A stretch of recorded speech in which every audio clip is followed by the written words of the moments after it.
Hello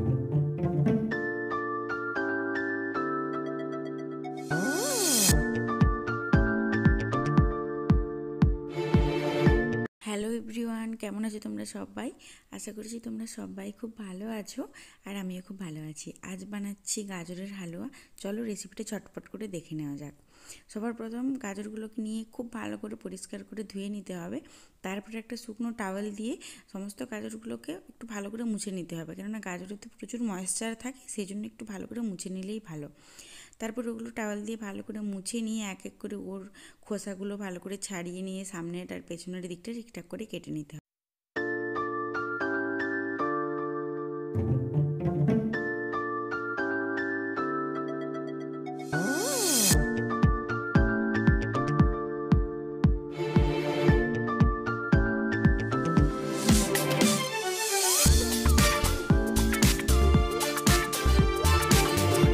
তারপর গাজরটা great করার জন্য একটা গ্রেটার নিয়ে নিতে হবে। তোমাদের কাছে যেমন অ্যাভেলেবেল আছে তেমন নেবে, তবে একদম ছোট্ট যে গ্রেটারের ছেদটা আছে ওটা দিয়ে গ্রেট করলে সবচেয়ে ভালো। একটু মোটা মোটা চাংস মুখে এলে না খুব একটা ভালো লাগে না। তারপর খোসা ছাড়িয়ে রাখা গাজরগুলোকে খুব ভালো করে গ্রেট করে নিতে হবে। আমার কাছে তো 2.5 কিলো মতো গাজর ছিল, সেই জন্য অনেকটা পরিমাণে হয়েছে, দেখতেই পাচ্ছ। আমি আরেকটা পাত্রে দুধটা গরম করতে বসিয়ে দিয়েছিলাম। তো এখানে কড়াই বসিয়ে তার মধ্যে গরম দুধটা ঢেলে দিয়ে যেগুলো গ্রেট করে রাখা গাজরটা ওর মধ্যে আমি দিয়ে দিচ্ছি। দেওয়ার পরে একটা ফোঁটা অবধি ওয়েট করতে হবে। একটা ফোঁটা হয়ে গেলে একদম গ্যাসটাকে সিম করে দিয়ে ওটা বসে বসে হতে দিতে হবে।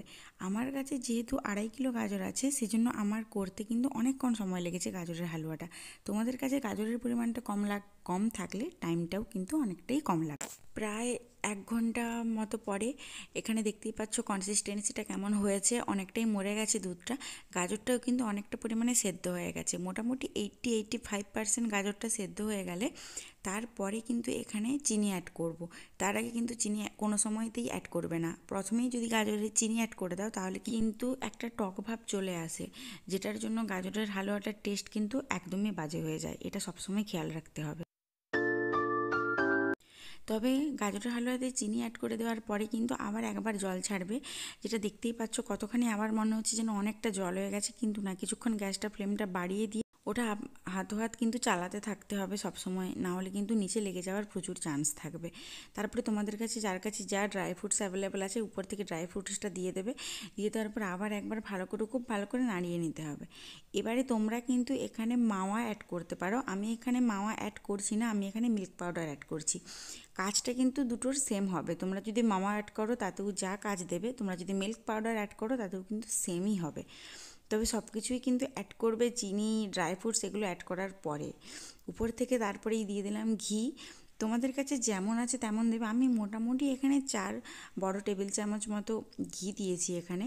ঘি দেওয়ার পরে খুব ভালো করে এটা মিক্স করে নিতে হবে। আমাদের গাজরের হালুয়া হয়ে গেছে রেডি। উপর থেকে এলাচ গুঁড়ো একটু ছড়িয়ে দিলাম, গ্যাসের ফ্লেমটা করে দিলাম অফ, ভালো করে মিক্স করে দিয়ে ব্যাস গরম গরম গাজরের হালুয়া সার্ভ করার। কালারটা দেখতেই পাচ্ছ এখানে এত সুন্দর এসেছে কালারটা, মানে জাস্ট ফাটাফাটি কালার এসেছে।